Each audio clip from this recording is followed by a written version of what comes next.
Welcome to Bobby's Kitchen. Today we are going to make pita bread, so stay tuned. I'll show you the ingredients and let's get started. Okay, in a mixing bowl you want 1½ teaspoons of sugar, 1 1/8 cups of warm water right around 110 degrees. Stir that around a little bit to dissolve the sugar. And then I have 1 1/2 teaspoons of dry active yeast. So what I want to do and stuff, I just kind of dissolve the sugar in the water. And then we're going to put our yeast in here. Just kind of sprinkle it in. And then just kind of let it rehydrate. Just like with beer. And then we will be back and we'll get ready for the rest of it. Okay, our yeast rehydrated on top and started sinking, so I went ahead and stirred that in. So let's let that sit for a while until it gets just a little bit bubbly. So we'll be back. Okay, not sure if you can see this or not, but it's all bubbly on top. So now let's get ready to put it on our mixer. Okay, what we want to do now is I'm going to go ahead and add, we got 1 tablespoon of olive oil. And in this, I have 2 cups of all-purpose flour, 1 cup of whole wheat flour, and 1 teaspoon of salt. And I'm just going to mix that into here a little bit at a time until we start getting a dough form. So I will mute the audio on this. So.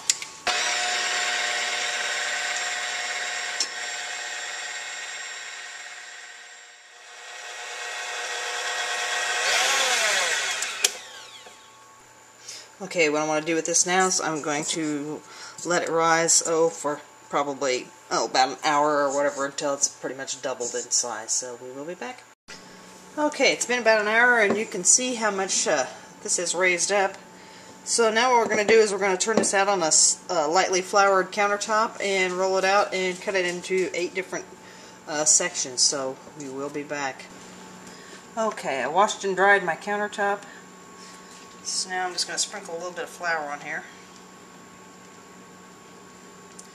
And we're going to turn this dough out and then we're going to roll it in kind of a rope and then we're going to cut it into 8 separate sections. I don't know, but I love the smell of homemade bread or anything. Rolls or anything that requires yeast. I guess maybe that's why I like making beer so well. Because of the smell of the yeast.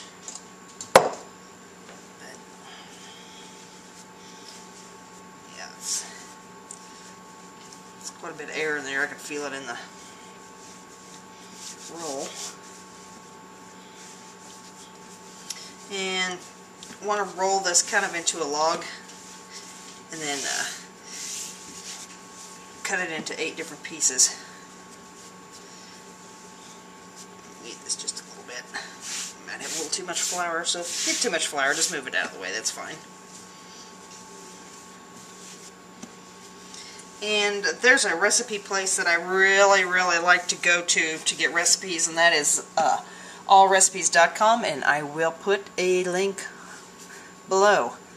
But the nice thing about that site is there's actual reviews of people who have tried the recipes, and if there's any changes that they made to it, they actually will note the changes too. And it's like you kind of go through there and it's like somebody might have said, you know, it's like it just didn't have enough flour or have enough salt in it to suit them or things like that. And I just really like the site, and some of the best recipes I have gotten off of there.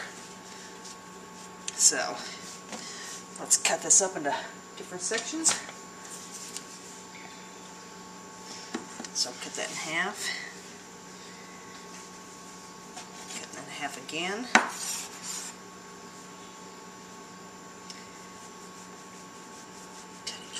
So 4,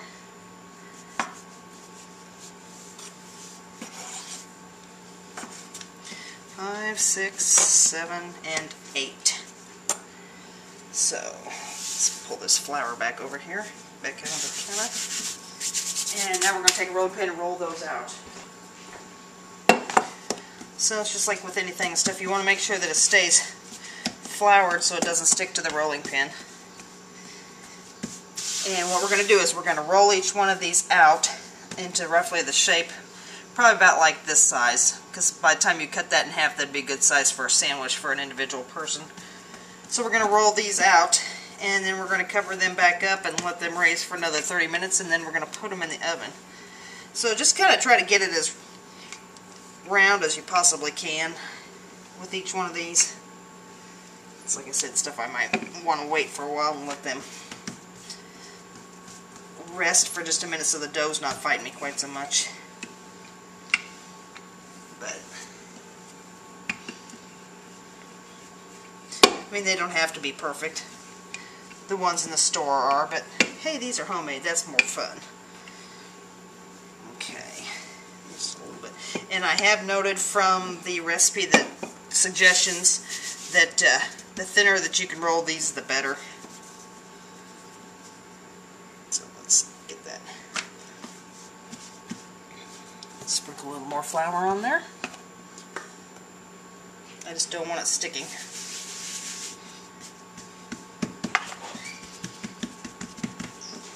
So then we'll just put this off to the side.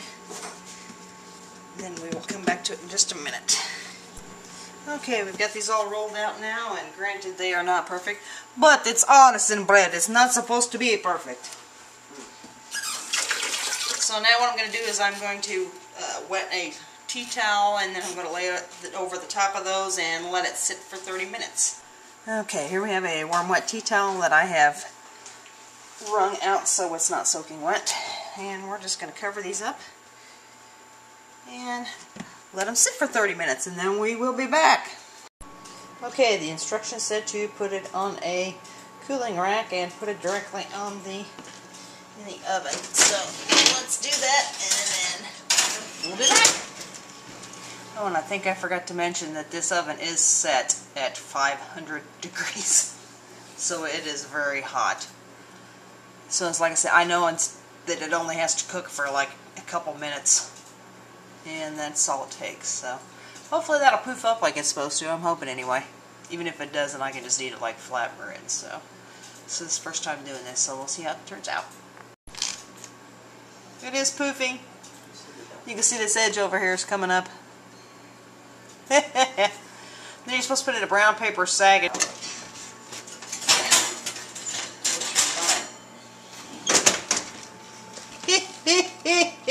There you go. And we're going to put it in the brown paper sack just like it said. There it is, and it will collapse, and I have to seal this bag up so it will stay soft. So, later. And here's one of the pitas that I did earlier. And you can see the pocket.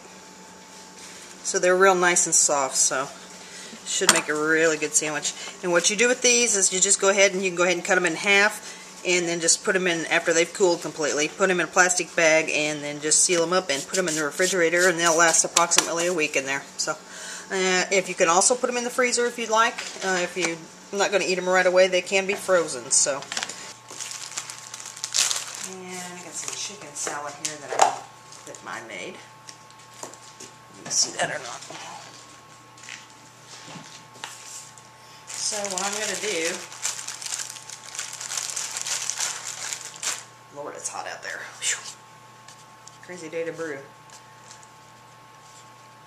I'm going to put the lettuce down here in the pita pocket. We've got our lettuce in there. Make sure I got you on the camera, it's hard to tell. Stuff is full of this chicken salad. There you go. Let's try it.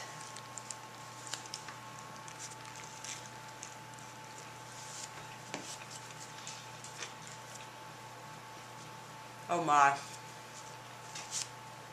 That's really, really good. If I do say so myself. This is awesome.